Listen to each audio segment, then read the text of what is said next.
تقریباً 1 مہینے پہلے جموں سے ایک نوجوان لڑکا میرے پاس آیا. یہ لڑکا مجھے کہتا ہے کہ جناب میرے ساتھ جموں میں یہی ہوا. جہاں ہاسٹل میں لڑکے رہتے ہیں وہاں لڑکیوں کا گروپ آ گیا, اور گروپ آنے کے بعد انہیں ویڈیو بنانا شروع کیا اور مجھے کہا کپڑے نکالو. آخر میں مجھے یاد آیا مجھے وہی کرنا ہے. کیا لگا جی آگے پھر یہ ہوا. اسی رات جناب رسول اللہ صلی اللہ علیہ وسلم کی مجھے خواب میں زیارت ہو گئی. اور کالج کا لڑکا, کسی مدرسے کا نہیں, کوئی تبلیغ والا نہیں ہے, کالج کا لڑکا.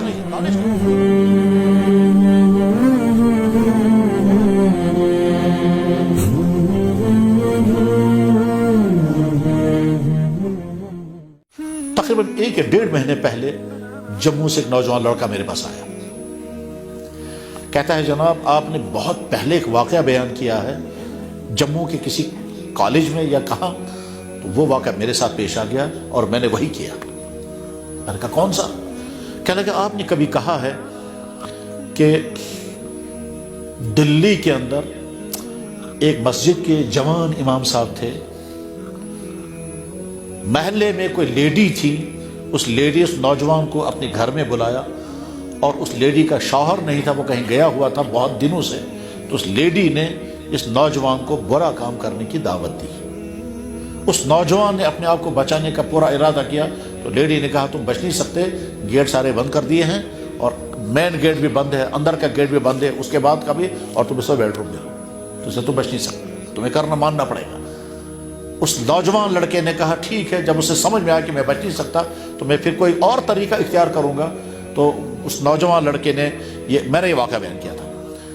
اس نوجوان لڑکے نے لیڈی سے کہا کہ آپ ایسا کریں, مجھے اجازت دیں تو میں باتھ روم سے آؤں گا. تو اس نے کہا ٹھیک ہے. تو باتھ روم چلا گیا, اور باتھ روم میں جو لیٹرین کی گندگی تھی وہ ساری گندگی اپنی جسم پر ملی. اب وہ گندگی مل کر کے جب وہ کمرے میں آیا تو بدبو, تو اس لیڈی نے جو ہی دیکھا اس نے کہا دفع ہو جا تو یہاں سے, اور تو اتنا گندا انسان ہے اور تیرے جسم سے ایسی بدبو آ رہی ہے, اور تو کیسا دفع ہو جا. چنانچہ دھکے دیکھ کر اس کو ہاتھ بھی نہیں لگا, نکل جایا. تو وہاں سے نکلا, اور نکلنے کے بعد پھر وہ دلی جمنا کے کنارے گیا, اپنے کپڑے نکالے, کپڑوں کو دھویا, اس کے بعد اپنی باڈی کو دھویا, بھیگے ہوئے کپڑے پہنے, اور پہنچ گیا اپنے کلاس میں جہاں وہ پڑھا کرتے تھے.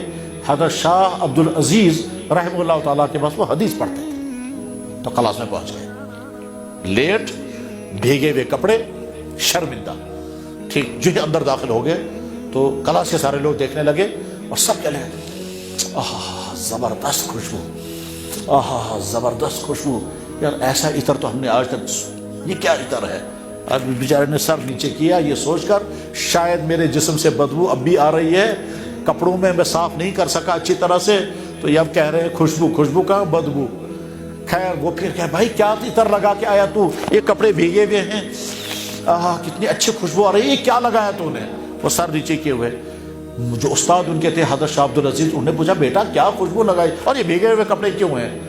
اب بیچارہ وہ مجبور ہو گیا, کہنے لگا حضرت خوشبو کہاں لگائی میں نے, میرے ساتھ تو یہ واقعہ ہوا, اس واقعے کی وجہ سے میں یہ کپڑے دھو کر کے آیا ہوں, مجھے لگتا ہے کہیں میں صفائی نہیں کر سکا, وہ بدبو لگی ہوئی ہوگی, وہی آپ لوگوں کو آ رہی ہوگی, تو اب میں شرمندہ ہوں. تو فرمایا کہ نہیں نہیں, بدبو نہیں, خوشبو. اس کے بعد ساری زندگی اس طالب علم کے جسم سے خوشبو آتی رہی. یہ واقعہ میں نے بیان کیا تھا کبھی جموں میں. یہ لڑکا مجھے کہتا ہے کہ جناب میرے ساتھ جموں میں یہی ہوا. کہ کچھ لڑکے ہمارے جہاں وہ رہتے ہیں ہاسٹل میں, جہاں ہاسٹل میں لڑکے رہتے ہیں وہاں لڑکیوں کا گروپ آ گیا, اور گروپ آنے کے بعد انہیں ویڈیو بنانا شروع کیا, اور مجھے کہا کپڑے نکالو. تو کہا میں بہت کوشش کرتا مگر نہیں, تو آخر میں مجھے یاد آیا مجھے وہی کرنا ہے.